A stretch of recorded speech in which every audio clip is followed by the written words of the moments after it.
Supreme General Skathar's third eye twitched as he reviewed the combat simulation results for the 12th time.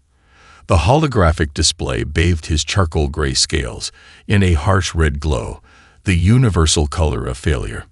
According to every strategic protocol in the Centaurian military database, the human squad should have been eliminated in the first phase of the engagement. Instead, they had not only survived but achieved their objective with minimal casualties. Computer, run simulation variant T779 again, he commanded, his translator converting his clicks and whistles into standard Galactic Basic. Adjust enemy force composition to include heavy armor support. The AI compiled the new parameters, and Skathar settled into his observation chair aboard the cloaked vessel. For 3 solar cycles, he had been parked in high Earth orbit, gathering intelligence on human military capabilities. His mission was simple: identify weaknesses in human combat doctrine for the inevitable expansion of the Centaurian Empire. So far, he had found nothing but mounting evidence that his superiors were making a terrible mistake. The simulation played out before him. A 12-person human special forces team, designated as Delta Force in their military structure, approached their target, a heavily fortified communications array in what humans called the Hindu Kush Mountains. In the previous simulation, they had used something called fast roping to bypass the external defenses. This time, with heavy armor in play, such an approach should be suicide. Skathar's mandibles clicked in satisfaction as the first anti-aircraft round streaked toward the human transport vehicle. Then his crown ridges flared in surprise. Instead of attempting evasive maneuvers, the transport released clusters of small, heat-generating objects, flares his database supplied, while simultaneously diving toward the very guns targeting them. Tactical analysis, he barked at the computer. Explain this behavior. Human forces are executing what their doctrine terms hugging the enemy, the AI responded. By reducing distance to target, they exploit the minimum range of heavy weapon systems. This tactic has a 98% probability of resulting in total unit loss. But it didn't. Somehow, the humans had turned their transport's vulnerability into an asset. The gunships couldn't target them without risking hitting their own forces, and in the confusion, small teams of 2 and 3 operators had already begun infiltrating the base perimeter. Skathar paused the simulation and pulled up his previous combat observations. 3 days ago, he had watched a similar human unit execute an operation in what they call the Caucasus region. When their primary infiltration route had been compromised, they had done something equally incomprehensible. They had created a second crisis to distract from their first failure. The general's attention snapped back to reality as his ship's sensors pinged an alert. A real human operation was about to begin in the territory below. His crystalline display showed a small team of U.S. Navy SEALs preparing for a high-altitude jump into what his database identified as contested territory. The mission parameters made his scales itch: hostage rescue, unknown enemy force strength, and deteriorating weather conditions. According to every military doctrine he had ever studied, this mission should be scrubbed. The variables were too uncertain, the risks too high. Yet, as he watched the team leader, a human female his systems identified as Lieutenant Commander Jessica Ghostwalker, he saw no hesitation in her movements. If anything, she seemed eager to begin. "Command, this is Ghost."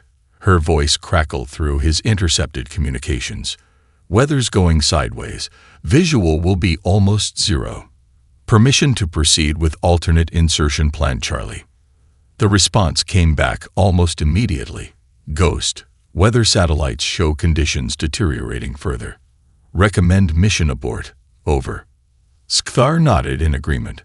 Finally, some sensible military logic. But then Walker's response made his third eye dilate in shock.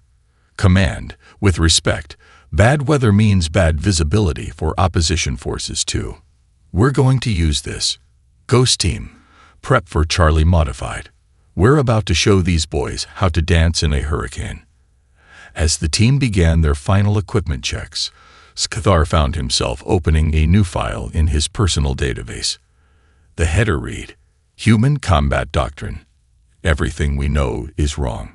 He had a feeling this operation would either prove his growing suspicions about human military capability, or end in a disaster that would save the Empire from a very costly future mistake. Either way, he wasn't going to miss a second of it. The storm hit harder than anyone expected.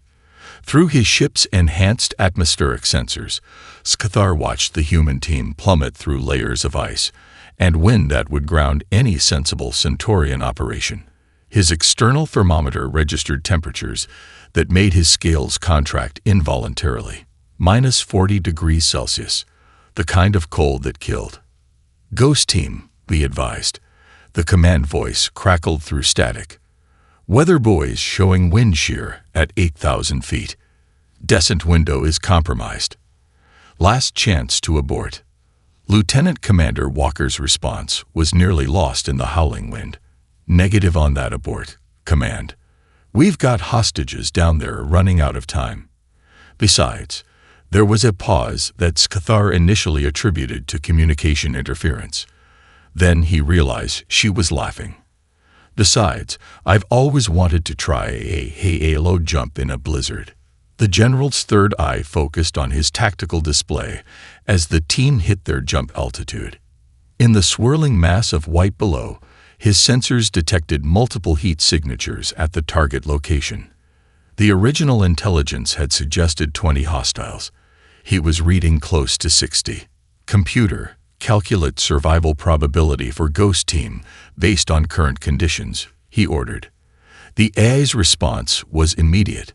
Calculating. Primary threats. Extreme weather conditions, unknown enemy force composition exceeding original parameters, and limited visibility. Survival probability. 12.4%. Recommendation. Immediate mission abort. But the humans weren't retreating. Through his magnified view, Scathar watched in fascination as the team separated into what appeared to be a chaotic pattern. Yet, as they fell through the storm, he began to see the method in their madness. Each operator was using the high winds to their advantage, letting the storm's fury mask their approach from any ground-based radar. Ghost Team, something's wrong with our comms. One of the operators, Lieutenant Mike Whisper Rodriguez, according to Scathar's database, called out through increasing static, getting some kind of interference. They're jamming us, Walker responded, her voice calm despite the situation. Good news is, that means our intel about their tech level was wrong. Bad news is, our intel about their tech level was wrong. Scathar's mandibles clicked in confusion as several team members actually chuckled at this statement. His translator suggested it was something called gallows humor, a uniquely human response to deteriorating situations. The team hit their final approach altitude just as the storm reached its peak intensity. Scathar's sensors could barely track them through the maelstrom. Yet, somehow, they were maintaining formation. More than that, they were adapting their landing pattern to account for the new intelligence about enemy forces. Listen up, Ghost Team, Walker's voice cut through the storm. Change of plans. This many hostiles means they're expecting company. Could be they know about us. Could be they're prepping for something else. Either way, we're going to use that. She outlined a new strategy that made Scathar's scientific mind rebel.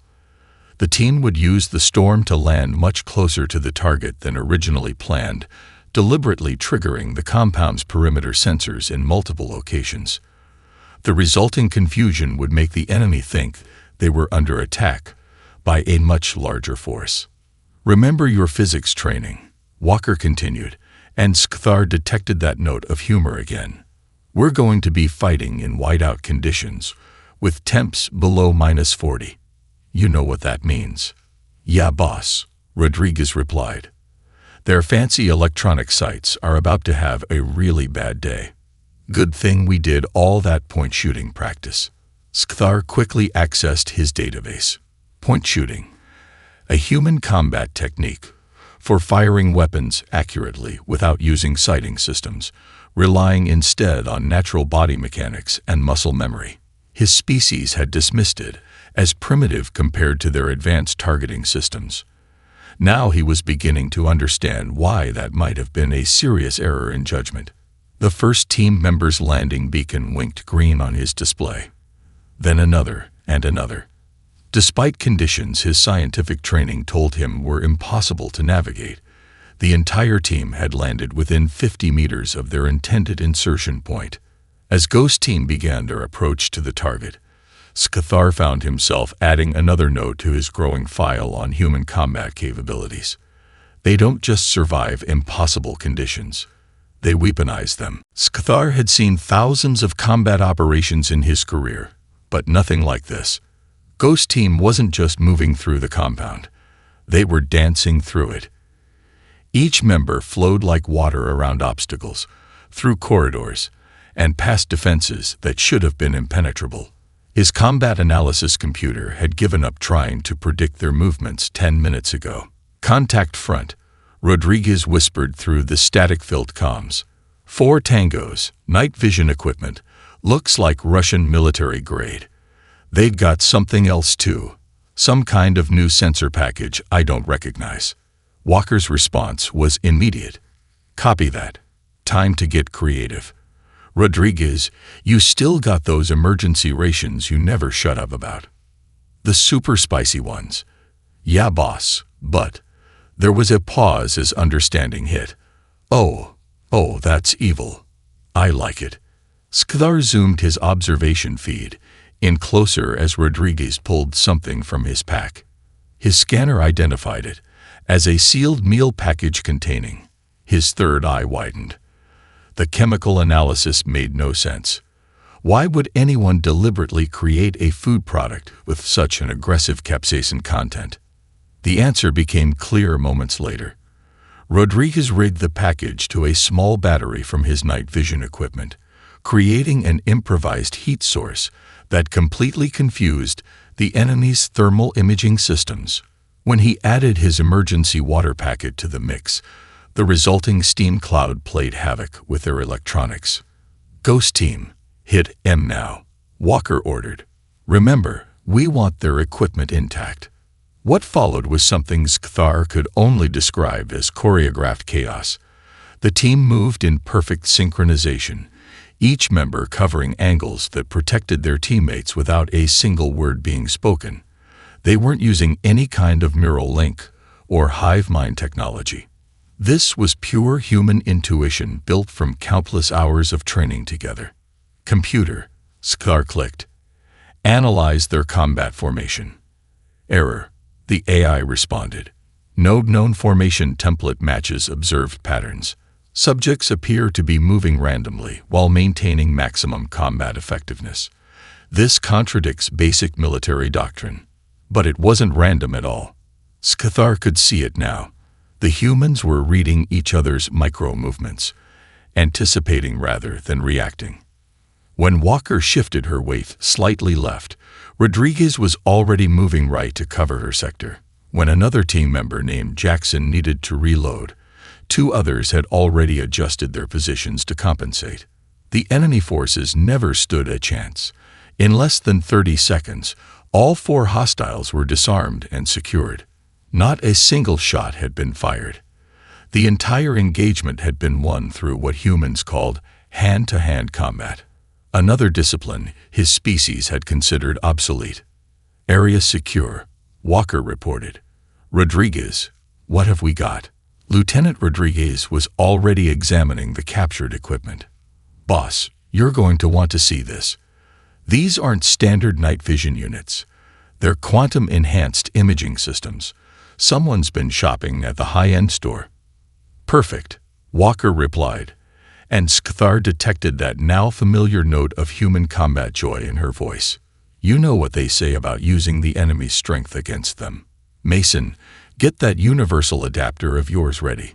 Time to give their own tech a new purpose. Scathar watched in fascination as the team's technical specialist, Chief Petty Officer Mason, began rapidly reconfiguring the captured equipment. Within minutes, he had transformed the advanced imaging systems into an improvised network that mapped the entire compound's power grid. "Got it," Mason announced. "They're running everything through a central power distribution node. Looks like they've got backup generators, but they're not properly isolated. One good surge, and their whole security system goes dark," Walker finished. "Outstanding. Time to show them why you don't put all your eggs in one technological basket. Ghost Team, prep for Phase 2. Let's remind these boys why sometimes the old ways are the best ways." As the team moved out, Scathar found himself adding yet another note to his rapidly expanding file. Humans don't just adapt to superior technology. They subvert it. Any technological advantage used against them will become their advantage instead. Classification: extremely dangerous. He was beginning to understand why his superiors wanted Earth's weaknesses cataloged. He was also beginning to suspect they were asking the wrong question entirely. Master Sergeant James Havoc O'Brien's voice cut through the static with unnatural calm. "Ghost Lead, we've got a problem. They've got the hostages split between 3 locations." A burst of gunfire punctuated his words. "And they've brought friends to the party." From his observation position, Scathar watched the tactical display transform into what his military training identified as a complete disaster. The enemy had detected the power grid manipulation and responded with a protocol that actually impressed him. They triggered their own system's failure, but in a controlled manner that split the compound into defensible sectors. "Well," Walker's voice carried that strange human combat humor again. "Looks like we're going to have to split the party. Command's going to love this after-action report." Scathar's third eye widened as he realized what she was suggesting. Dividing forces in an already compromised operation against superior numbers, in conditions that made communication unreliable. His combat computer was actually displaying multiple error messages trying to calculate the survival probability. But the humans were already moving. Walker split the team into 3 fire teams so fast that Scathar nearly missed the hand signals she used to convey the assignments. Each small group immediately began moving toward their designated target, adapting their tactics for their reduced numbers without missing a beat. "Rodriguez, take Mason and Thompson. East Wing, secondary detention area," Walker ordered. "O'Brien, you've got Parker and Jackson. West Wing, deep into the mountain. My team will take the central holding area." She paused for just a moment. "Time hack now. Synchronize for 15 minutes. Make it loud." Scathar found himself tracking all 3 teams at once, his multiple eyes each focused on a different feed. What he saw defied everything he knew about small unit tactics. Rodriguez's team moved like smoke through the East Wing, using their reconfigured enemy sensors to track patrol patterns. When they encountered a reinforced position, Mason rigged the compound's own ventilation system to transport a mix of their remaining pepper spray and that bizarre spicy ration. The results were memorable. In the West Wing, O'Brien's team encountered heavy resistance. Instead of retreating, they somehow turned the narrow corridors into a close combat nightmare for their opponents. Parker, the team's demolitions expert, used microcharges to create what she called mouse holes in the walls, allowing them to bypass strong points and attack from unexpected angles. "Contact heavy," O'Brien reported, the sound of combat clear in the background. "These boys brought some serious hardware. Looks like Russian Spetsnaz equipment, but something's off about it." "Copy that," Walker responded while leading her own team through the central section. "We're seeing the same. Stay frosty. I don't like how well-equipped these terrorists are." Scathar's analysis software finally caught up to what he was seeing. The enemy forces were using modified military hardware that his database identified as at least a decade more advanced than standard Earth technology. Someone had given these terrorists access to prototype weapons and equipment that shouldn't even exist yet. But the humans were still advancing. Each team had adapted their approach based on their strengths. Rodriguez's group was all speed and stealth. O'Brien's team had turned their section into a complex series of ambush zones.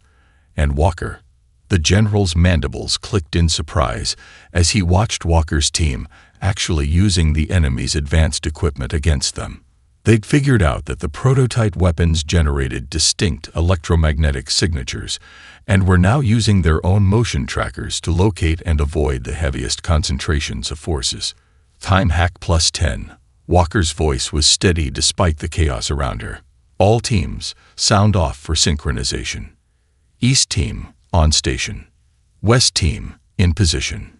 Center team, ready to ring the bell. Remember, Walker added, when the music starts, dance with the partner you've got, not the one you planned for.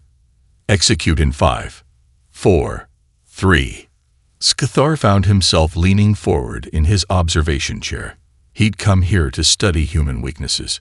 Instead, he was about to witness something his reports would call synchronized chaos theory in action. His superiors would never believe it. Good thing he was recording everything. Dr. Amanda Stitch Reynolds was already moving before the first explosion rocked the compound. 3 teams hitting their targets simultaneously had created exactly the kind of chaos they planned for. What they hadn't planned for was the enemy's response, a full-scale demolition of their own base's support structure. They're bringing the mountain down. Rodriguez's voice crackled through the comms. These guys are either crazy or they've got something to hide. Walker finished. Stitch, we've got multiple casualties incoming. Both ours and theirs. Scathar watched in fascination as the human combat medic transformed a partially collapsed storage room into what his database termed a field hospital. Her movements were precise, economic, and somehow just as lethal as her combat skills had been moments before. West team, coming in hot. O'Brien's voice was strained. 2 of ours walking wounded, 3 hostages in critical condition. And hell, bring the enemy wounded too. Some of these guys were just following orders. The general's third eye dilated in shock. They were bringing in enemy casualties, in the middle of combat. His tactical computer actually crashed trying to process the logic of this decision. Triage protocols in effect, Reynolds responded, her voice carrying the same steady authority that Walker's did in combat. Walking wounded, secure the perimeter. Mason, I need you to rig emergency power to the medical equipment. Thompson, start an IV line on the critical case by the door. Yes, I can still shoot while I'm doing this. Ask the last guy who tried me. As if to demonstrate her point, she dropped to one knee and put 2 perfect shots through the doorway, dropping an enemy combatant while simultaneously inserting a chest tube into a wounded hostage. Scathar had to replay the sequence 3 times before he could believe what he'd seen. Multiple hostiles, North Corridor. Someone shouted. They're using some kind of advanced breaching charges. Of course they are, Reynolds muttered, not even looking up from her current patient, because regular explosives just aren't fancy enough. Walker, I need 5 minutes to stabilize these patients for transport. You've got 3, Walker replied. Rodriguez, show our friends why we call you Whisper. The lieutenant's response was lost in the sound of his modified weapon system engaging. He'd reconfigured the captured prototype weapons to create what he called an electromagnetic discord. The result was devastating to the enemy's advanced equipment. Meanwhile, Reynolds had started quoting what sounded like ancient medical texts while working.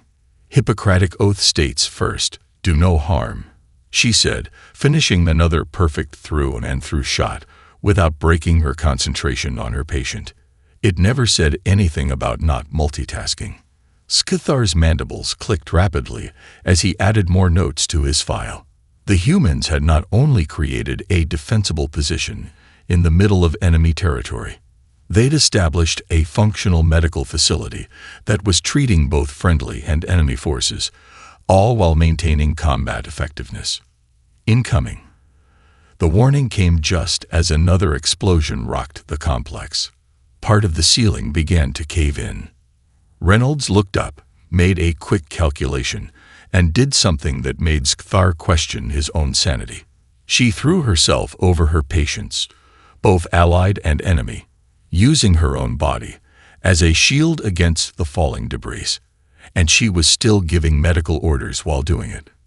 Thompson, get that pressure bandage tighter.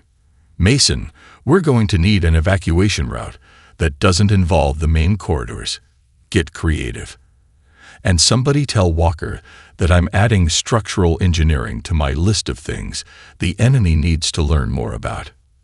As the dust settled, Scathar realized he was witnessing something his species had never considered: the integration of combat and healing arts into a single, seamless discipline.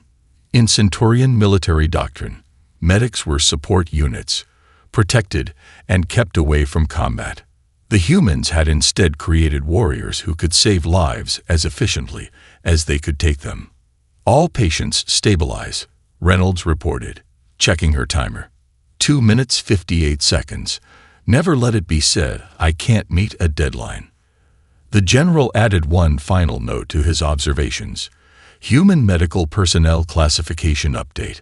Approach with extreme caution. They can save your life or end it. The choice will be yours. Supreme General Scathar stood before the Centaurian High Command's holographic projection, his scales still covered in the ice crystals from Earth's upper atmosphere.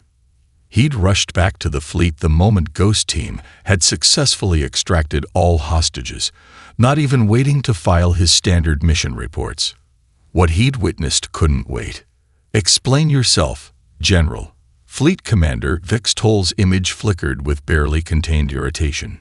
You abandon your post. Submit a one-line report stating do not ever invade Earth, and then demand an emergency council session. This had better be significant. Scathar's third eye fixed on the council members as he initiated the playback of Ghost Team's operation. Honored Council, what you're about to see will fundamentally change our understanding of human military capability. Computer, begin with Time Index 47 Alpha. The footage showed Walker's team making their halo jump through the storm. One of the junior council members clicked his mandibles dismissively. They're jumping to their deaths. This proves their inferiority. They all survived, Scathar interrupted, breaking protocol. Not only survived, but landed precisely on target, in conditions our own drop teams classified as unsurvivable. He advanced the footage. Now watch this. The council chambers fell silent as they witnessed the next 2 hours of combat. Ghost teams splitting up. The improvised tactics. Dr. Reynolds converting a storage room into a combat hospital while maintaining defense. Every frame contradicted centuries of Centaurian military doctrine. Impossible, Admiral Eichtoll finally whispered. They're using third-generation combat implants and neural links. No, Scathar's voice was firm. No implants, no neural enhancement, nothing but training, and what they call intuition. And this was just one team, operating under suboptimal conditions with minimal support. He brought up his analysis files. In 3 solar cycles, I observed 47 different human combat operations. Each one should have failed according to our military models. Each one succeeded, not through superior technology or numbers, but through— He paused, searching for the right words. Through their capacity for creative violence. Watch their medic, he continued, playing Reynolds' footage. In our forces, we separate healers and warriors. They combine them. When their teams split up, our doctrine says they should have failed. Instead, they adapted and became stronger. Every assumption we made about human combat has been wrong. Fleet Commander Vix Toll's image leaned forward, What are you suggesting, General? That we abandon our plans for Earth? I'm not suggesting anything, Scathar replied, beginning to remove his rank insignia. I'm resigning my commission, and I'm taking my findings with me. The chamber erupted in clicks and whistles of outrage. That's treason, someone shouted. No, Scathar's calm response cut through the chaos. This is the only logical course of action. We've been asking the wrong questions about humans. We kept looking for weaknesses to exploit. We should have been looking for strengths to learn from. He placed his insignia on the transmission pad. I've transmitted a full copy of my findings to the Civilian Science Council. They'll want to know about the medical innovations alone. As for me, his third eye dilated with what humans would call excitement. I'm going back to Earth. To do what? Vix Toll demanded. To learn. Scathar's mandibles formed the closest thing to a human smile that his species could manage. Did you know they have institutions called military academies where they actually teach these combat techniques? Any species can attend if they pass the entry requirements. And thanks to our diplomatic relations, I already have a cover story prepared. He began walking toward the chamber's exit. One last thing, he added, turning back. I suggest you watch the rest of the combat footage. Pay special attention to how they handle retreat and surrender. Because if you proceed with the invasion plans, that's the only part you'll need to know. The council chamber doors slid shut behind him, leaving the military leadership of the Centaurian Empire staring at the final frames of Ghost Team's operation. On the screen, Lieutenant Commander Walker was helping Dr. Reynolds evacuate the last of the enemy wounded, even as more explosions rocked the compound. In the background, they could hear Rodriguez laughing as he rigged the enemy's own advanced technology into what he called a farewell present. The last thing the council saw before the feed cut out was O'Brien teaching one of the captured enemy soldiers how to properly bandage his own wound. It was, Scathar reflected as he headed for his personal ship, probably the most elegant resignation in Imperial history. Landing on Earth was, surprisingly, the easy part.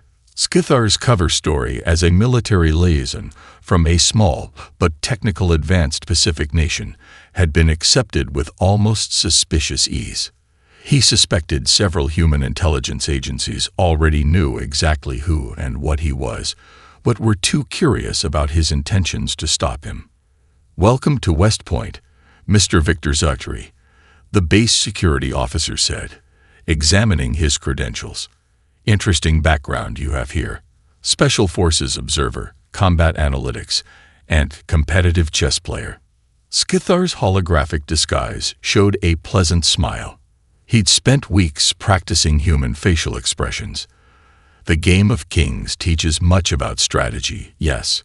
His accent was a carefully crafted mix of several Pacific languages.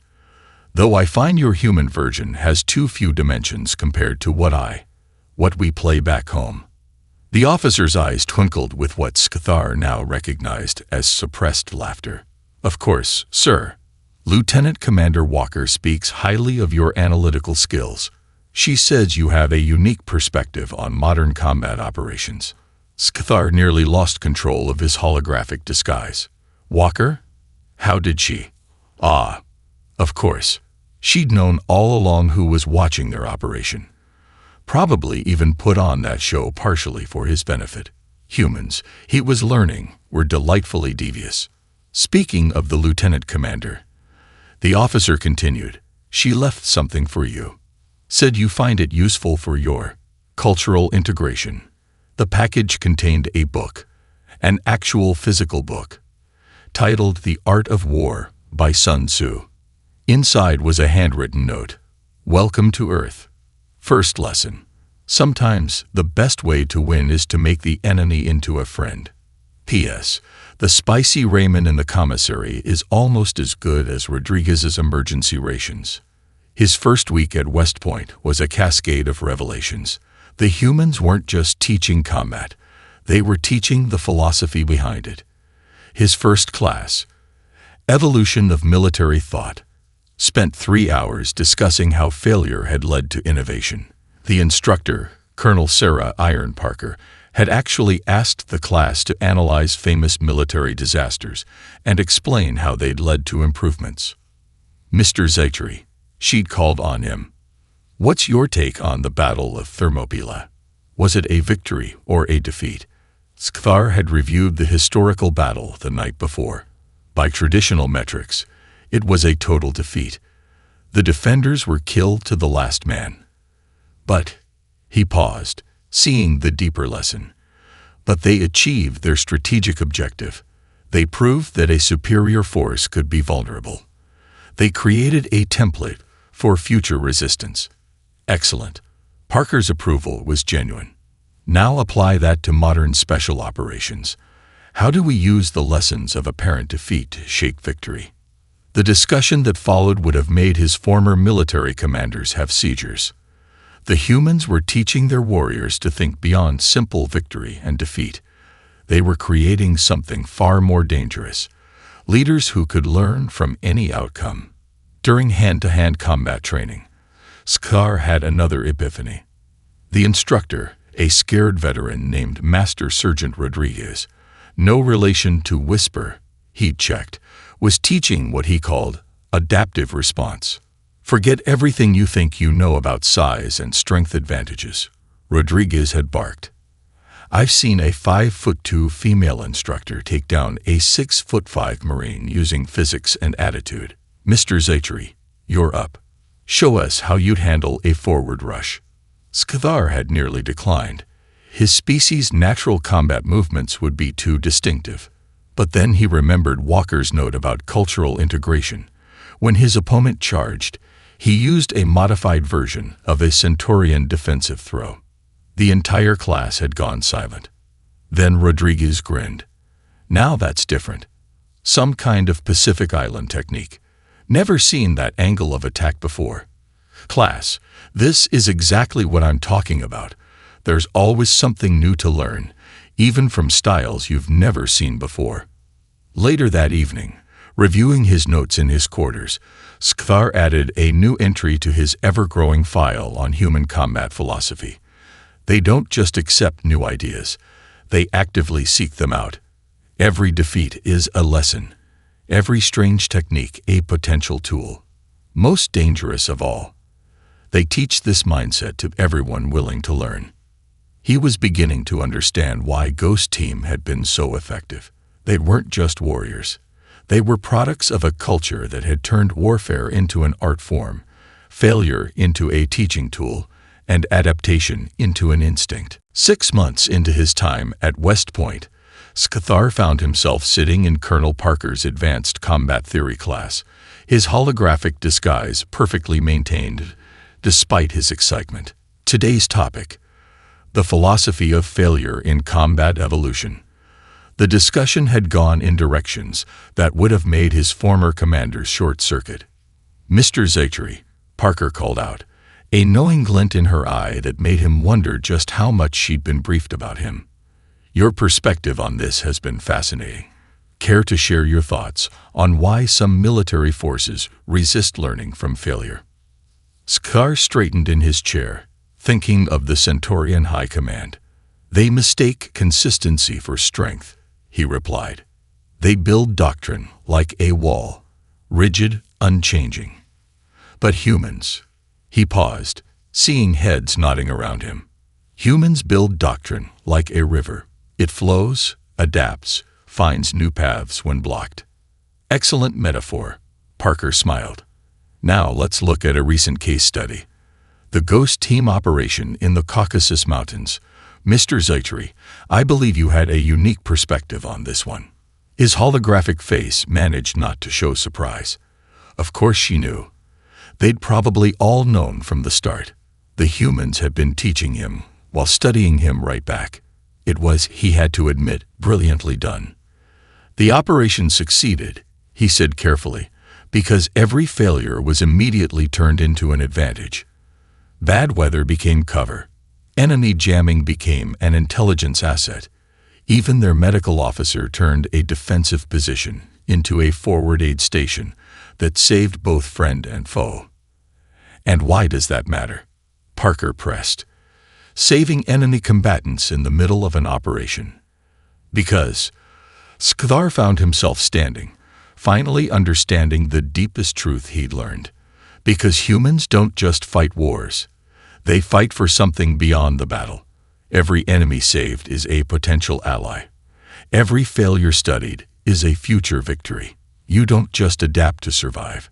You adapt to make everything and everyone around you better. The classroom was silent. Then Parker nodded. Congratulations, Mr. Zatri. Or should I say, General Skthar. You've just articulated something we've been trying to teach the rest of the galaxy for years. His holographic disguise flickered for just a moment. In the back of the room, he noticed Lieutenant Commander Walker standing in the doorway, along with Rodriguez and Dr. Reynolds. They were smiling. Don't worry about the disguise, Parker continued. Your official status as an observer from the Centaurian Empire was approved months ago. We just wanted you to experience everything as a student first, to learn not just what we teach, but how we teach it. Walker stepped forward. Your mission was to find our weaknesses, General. Instead, you found something better, a way to turn weaknesses into strengths. That's what we do. That's who we are. Skthar let his holographic disguise fade, standing before the class in his true form. I came here expecting to catalog human military deficiencies, he admitted. I found instead that your greatest strength is your ability to turn every deficiency into an asset. You don't just learn from failure, you thrive on it. Rodriguez grinned. Wait until you see what we do with success. That's when we really get creative. Dr. Reynolds added, and now you're going to help us teach this to others. The exchange program is expanding. We got officers coming in from 7 different species next semester. Parker handed him a new ID badge. It read, Assistant Professor of Adaptive Combat Theory. Your book is already making waves, she said. Everything we know is wrong. A Centaurian's Guide to Human Combat Philosophy is required reading in 3 different planetary defense forces. Skathar's third eye widened. You want me to teach? Of course, Walker smiled. After all, who better to explain human combat philosophy than someone who started as an enemy and chose to become a student? Besides, she added with a wink, we need someone to teach the new aliens how to handle Rodriguez's spicy rations in combat situations. As the classroom erupted in laughter, Skthar made one final note in his now famous journal. Humans don't just win battles, they win hearts and minds. And that more than any weapon or tactic is why they will never truly be defeated. They don't just beat their enemies, they turn them into friends, students, and eventually teachers. It is, perhaps, the most beautiful form of combat I have ever encountered.